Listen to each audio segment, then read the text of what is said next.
Most fighters break down over time. Their knees buckle, reflexes fade, power vanishes. But Yoel Romero aged like he was drinking from the Holy Grail. If he had gotten into MMA when he was 20, probably nobody would have ever beaten him. He's the freak of all freaks. When it comes to like athletic specimens, like he's the freak.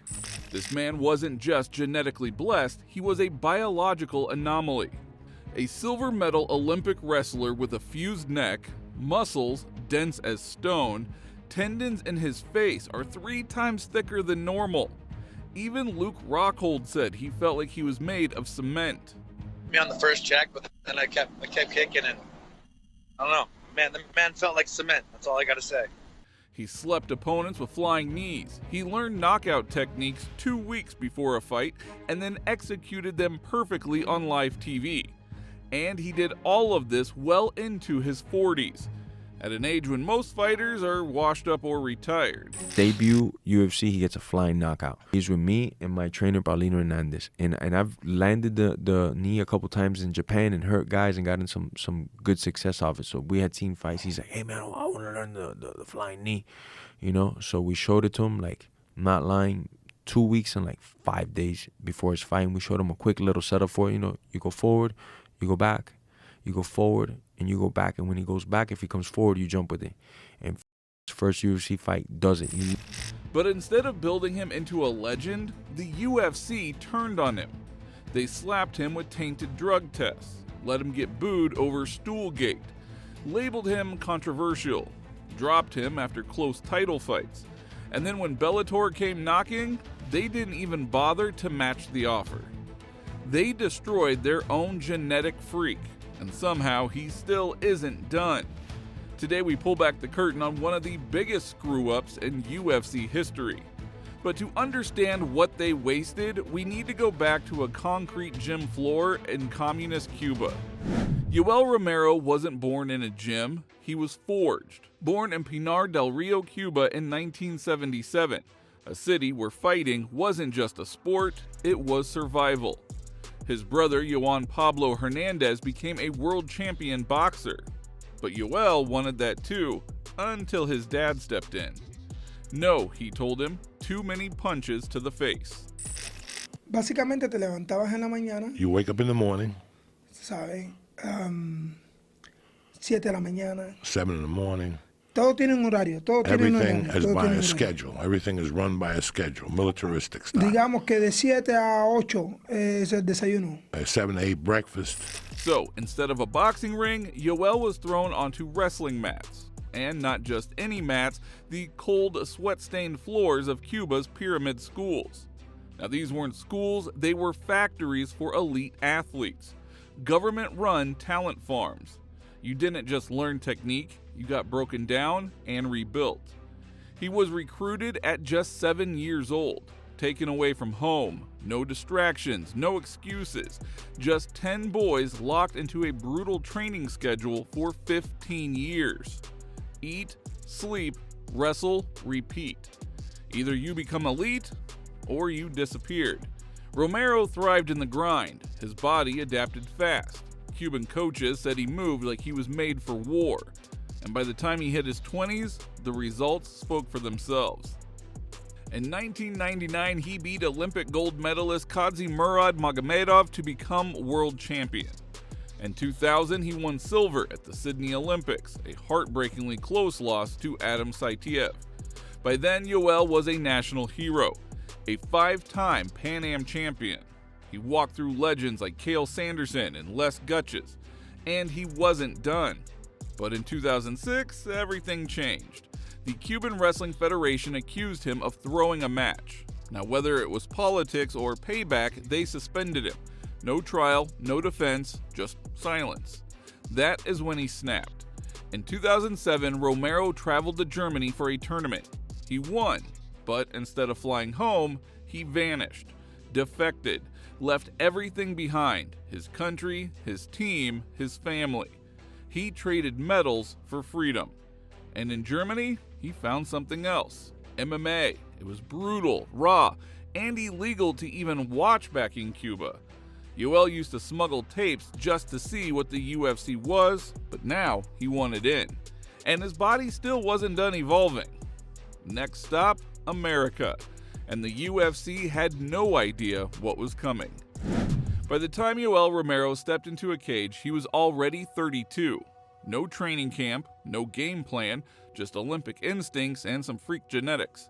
His MMA debut in 2009 lasted under a minute. One punch and the man folded. Just raw Cuban brutality. Over the next 2 years, he went 5-0 in regional promotions. Pure chaos. He threw knees from hell, clubbed people with overhands, and shrugged off damage like it was nothing. The wrestling base made him unshakable. The striking came naturally. The explosiveness was terrifying. In 2011, he signed with Strikeforce, and for the first time, he lost. KO'd by Rafael Cavalcante.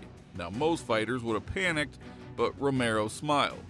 "I was this close to beating a champion without even training," he told his corner. "Imagine what happens when I actually train." And that was your first loss as a fighter. Like, what was that like? Cuando perdiste la primera vez, ¿cómo te sentiste? No, normal. Normal. Normal, because I say, cuando yo terminé la pelea, When you finished the fight, que bajo del octagon, voy caminando por... he said he went up to the hotel room and he went for a walk. Mis managers, mi ex manager en ese tiempo se me quedan mirando y me dice, yo me empiezo a reír. Dice, hey, ¿por qué te ríes? His managers were looking at him. He was smiling. His manager's like, "Why are you smiling?" I say, because estuve así de ganarle a un gran campeón. ¿Qué te ríes? His managers were looking at him. He was smiling. His manager's like, "Why are you smiling?" I say, because estuve así de ganarle a un gran campeón. That he was this close from fighting, beating a grand champion, Sin entrenar. without training. Right. You know? Right. Entonces, yo lo que veía era el punto positivo. Now he saw a positive. He said, Yo if I dije, train, cuando yo entrene de verdad, when he trains for real, yo voy a ser campeón. he'll be champion. That's how. Then came the neck injury. You know, the kind that ends careers. Fused vertebrae, no mobility. He broke his C4 and didn't even know it until later. The doctors said that he was done, but he disagreed. In 2013, Strikeforce was absorbed into the UFC, and at age 36, Yoel Romero made his UFC debut. He learned a flying knee 2 weeks before the fight, then went out and flatlined Clifford Starks with it. Round 1, 1 minute and 32 seconds, KO of the night. Luke Rockhold said he was made out of metal. Bro, it's not a bro. And it's crazy because he didn't lift weights, push-ups, pull-ups, those jumping shit, but he would be very disciplined with it, like no matter what he did, boom, every day he had like his little set of doing things to keep himself in shape. And remember, he got, like you said, he got into UFC at what, 36, 37? 36. If he comes over from Cuba after winning his first world championship, was at 19 years old, is the first one that he won it, and then, then he sold matches and did what he had to do to get money. If he comes in at like 19 over here. From there, the violence escalated. He melted Ronnie Marks, flattened Derek Brunson, smothered Brad Tavares. Then came Lyoto Machida, a former champ, crafty and elusive. Yoel smashed him with elbows like a gorilla trying to cave in a watermelon. Then he leveled Chris Weidman with a flying knee that cracked his skull open in Madison Square Garden. That was UFC 205, one of the biggest cards in UFC history, and Romero stole the show. He wasn't just winning, he was doing it with moments that broke the internet.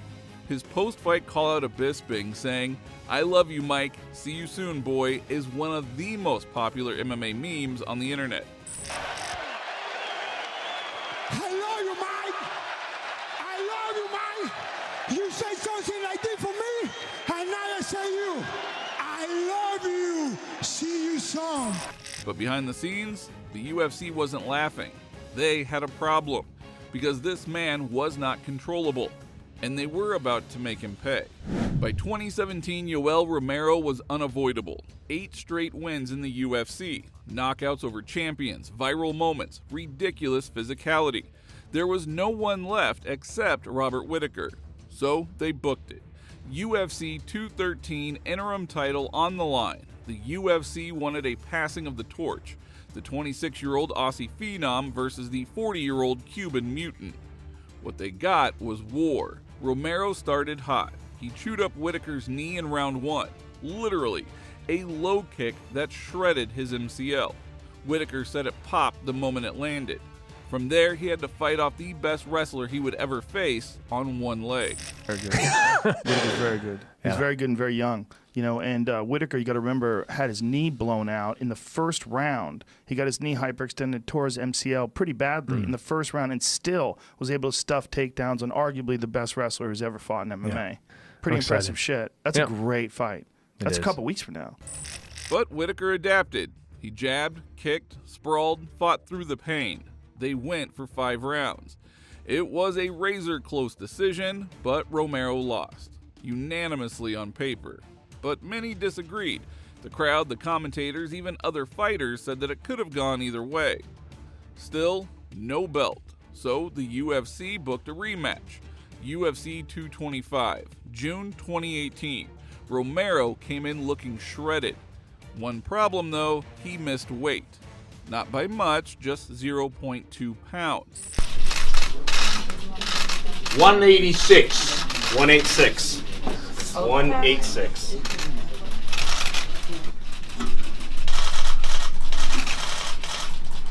$185.2.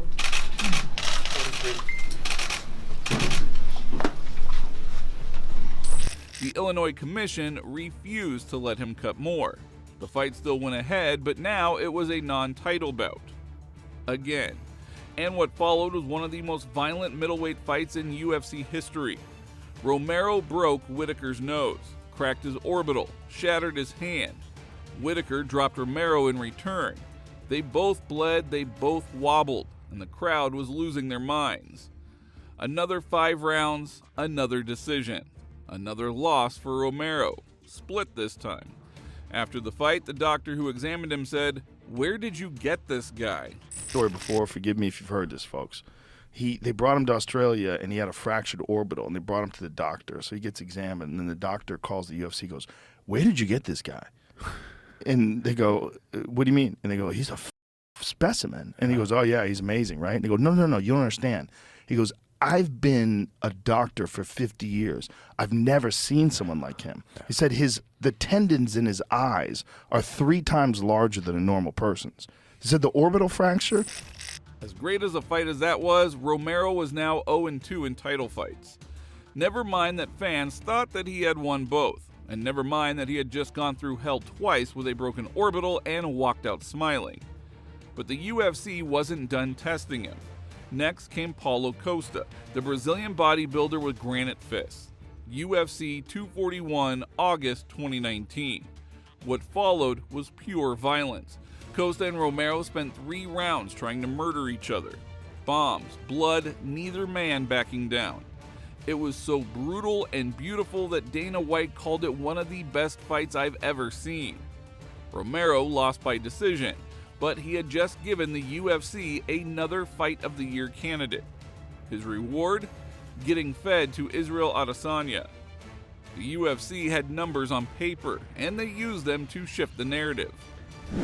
You see, when Yoel joined the UFC, they had a decision to make. Either promote Yoel Romero as the most terrifying middleweight on the planet, or paint him as a problem. They chose the second option, and it started with Stoolgate. UFC 178, Romero versus Tim Kennedy. Round 2 ended with Kennedy landing bombs. Romero looked hurt, shaky, vulnerable for the first time. Then came the corner break. Romero didn't get up, sat on his stool for over 30 seconds after the round was supposed to restart.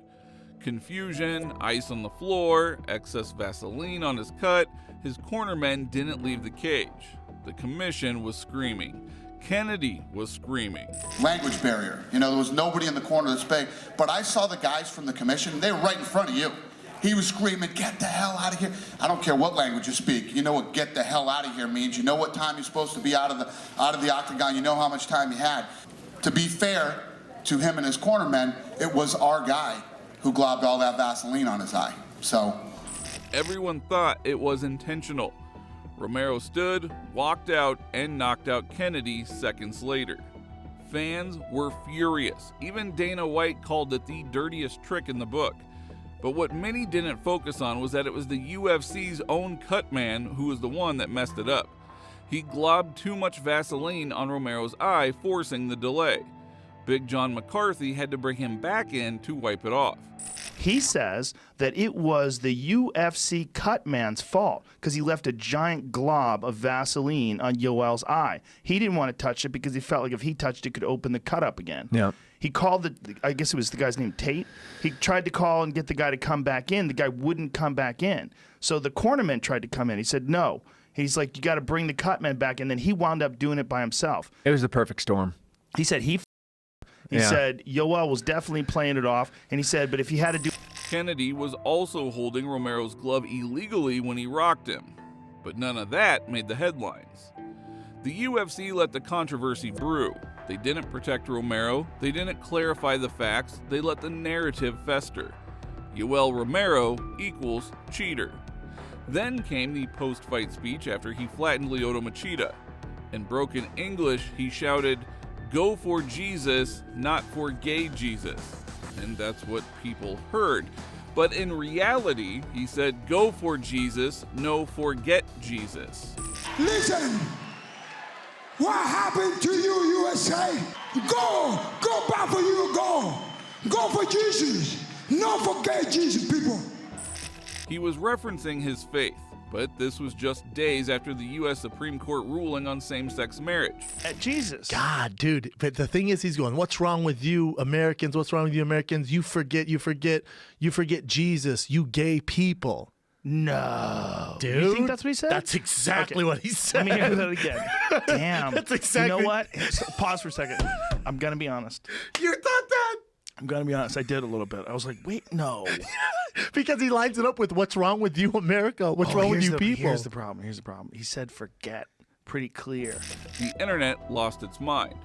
Romero tried to clarify. I'm not judging anyone. I'm a man of God. God is love. Si hubo algún malentendido, pedirle disculpa y perdón a quien se haya sentido ofendido. First of all, I'd like to apologize if there was a misunderstanding. There was... Primeramente, soy un hombre de Dios. First of all, I'm a man of God. Y Dios es amor. And God is love. But it was too late. The headlines had already written themselves, but the worst was still to come. In 2016, Romero tested positive for ibutamorin, a banned substance tied to growth hormone. Cue the pitchforks. Told you he was juicing. Soldier of steroids. Look at him. Of course he's on something. The damage was instant. But here's the part the media conveniently skipped. Romero provided the supplement that he had taken, a sealed bottle. USADA tested it. The banned ingredient was not on the label, but it was inside. Romero was cleared. Suspension reduced from 2 years to 6 months. He never cheated, he just got unlucky. But did the UFC stand behind him? Not even close. They let the steroid freak label stick. Fighters mocked him. Fans never forgot. Michael Bisping ripped up a Cuban flag on camera. Couldn't quite tell, but at one point, did you or someone in your corner throw a flag at Michael Bisping, and was that the Cuban flag, and did he rip it? Oh. No, Bisping was me tiró a mí la bandera. Bis- Mr. Bisping rompió la bandera y me la tiró a mí. A la reja. How do you feel about that? ¿Cómo te sientes con eso? ¿Tienes bandera? Do you have a flag? Yes. ¿Tú la amas? Do you love it? Yes. ¿Das la vida por tu bandera? Would you give your life for your flag? ¿Por tu country? It's your country. Es lo mismo. Same. So do you feel like he crossed the line? Siente que cruzó la línea. Romero kept his head down. I argued with God, he said. Why is this happening if I'm innocent? He didn't get an answer, so he went to court. And what happened next shocked everyone. Yoel Romero wasn't just fighting in the cage anymore. He was fighting in court. He sued the supplement company that had tainted his name, Gold Star Performance, the same brand that gave him a contaminated product, the same brand that cost him his reputation. The company didn't even bother to show up to court. And in 2019, a New Jersey judge hit them with a bombshell ruling. $27.45 million in damages, $3 million for lost earnings, $3 million for emotional damage, $3 million for defamation, all tripled under the Consumer Fraud Act. $27 million. The internet could not believe it. This has to be a prank. The soldier of steroids just won the lottery. Is what I'm thinking at first. But the story that I'm reading is that Yoel Romero has been awarded $27.4 million. Million. Million. $27.4 million over a claim that he sued some supplement. But to Romero, it wasn't about money. I just wanted to prove I was clean, he said. And he had. His name was officially cleared. Many time invitation people from Cuba. Take it people, say, okay, you and you and you and you and you, come to Cuba for maybe 20 days. I wanted the people see, because the genetic for Cuba, Off the charts. no for the athletic people, no, normal. But while the court gave him vindication, the UFC gave him silence. No title shot, no redemption arc, no apology tour. Instead, they fed him to Israel Adesanya. UFC 248, a matchup the UFC didn't even want. Adesanya himself had to ask for it. But the fight was a disaster. He didn't want to get clipped. Versus Yoel Romero. Yeah, it's a tricky one, you know what I mean? So obviously a lot of people are knocking it, and obviously it wasn't the most, wasn't so many exchanges and stuff like that. But I guess you got to look at it, why that happened. And I think Yoel, obviously was just standing there waiting for Izzy to come in. Every time, Izzy did commit to something, he just come out. Like, he literally was going to wait till you come in and I'm just going to throw bombs. Obviously, Izzy knows that. So he's... Dana White went on the air and buried Romero's performance, saying that it was his fault, that he froze, that he had lost his fire. This was his last opportunity at a world championship. I thought he was going to come out like a bat out of hell, put tons of pressure on him, shoot takedowns, go for, try to knock him out. He did literally none of that. So if you're Adesanya, he fought the smart fight. You stay on the outside. He chopped that leg apart, and he picked his punches and did what he did. Romero did a lot of moving around and acting like I'm trying to fight, but he never really did. That was the setup, because just a few months later, the UFC dropped him. They didn't even try to match Bellator's offer. Dana's excuse? He's 44. He has lost 4 of his last 5. Now, they left out that those 4 losses were 2 highly competitive fights with Robert Whittaker, a war with Paulo Costa that Dana himself called one of the best fights ever, and a dull fight where neither man engaged. But it didn't matter. The numbers on paper gave the UFC an easy out. But make no mistake, they didn't just cut a fighter, they released a miracle. Now, you would think that would be the end. 44 years old, cut from the UFC, branded a cheater, branded a bust, most fighters would retire, fade into obscurity, maybe coach, maybe cash in on a podcast. Not Yoel Romero. Bellator signed him immediately, and this time he moved up to light heavyweight. His debut was delayed by a failed eye exam, which is another obstacle, but in 2022, he came back swinging. First, he flatlined Alex Polizzi with a last-second TKO. Then he mauled veteran Melvin Manhoef so badly that Manhoef retired on the spot. 2 fights, 2 finishes at 45 years old. In 2023, he fought Vadim Nemkov for the Bellator Light Heavyweight Championship. Romero lost a decision, but took the younger, faster champ a full 5 rounds. Now think about that. A man pushing 46 with a fused vertebrae with tendons like steel rods, fighting elite-level competition and still dangerous enough to win.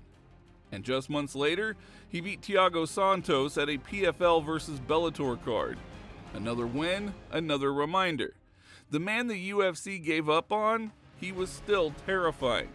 Joe Rogan said it best. The freak of all freaks. No one's denser than Yoel Romero. And at this point, belts don't matter. He doesn't need gold, because no matter where you put him, cage, ring, backyard, Yoel Romero is a problem. And while the UFC clings to prospects and hype trains, the freak they dumped is still out there, still fighting, still redefining what is humanly possible. Yoel Romero wasn't just different, he was impossible. A man built like a statue who moved like a cat and hit like a truck, and who never stopped evolving. It's like there's the years of training in that crazy Cuba Olympic program. There's phenomenal genetics. Yeah. There's experience in competing. There's so much going on there with that guy. I mean, layers and layers and layers of the highest level of competition, mixed in with a life that I think has been very complementary to a mindset of an athlete. You know, he has pretty much been shaped most of his life. He defected from Cuba for freedom, wrestled for Olympic glory, got screwed over by politics, branded a cheat, betrayed by the UFC, and mocked by fans. And still, he never broke. No gold around his waist, no push from the promotion, no protection from the media. But here's the truth, he didn't need any of it. Romero wasn't made for marketing. He was made for war. And while the UFC pushed narratives, cherry-picked contenders, and hype trash talkers, they let the real monster walk out the door. While it is a cliche these days, Romero was actually built differently. They called him the Soldier of God. And still, even at nearly 50 years old, that name doesn't feel big enough. Because Yoel Romero isn't finished, he is just getting started.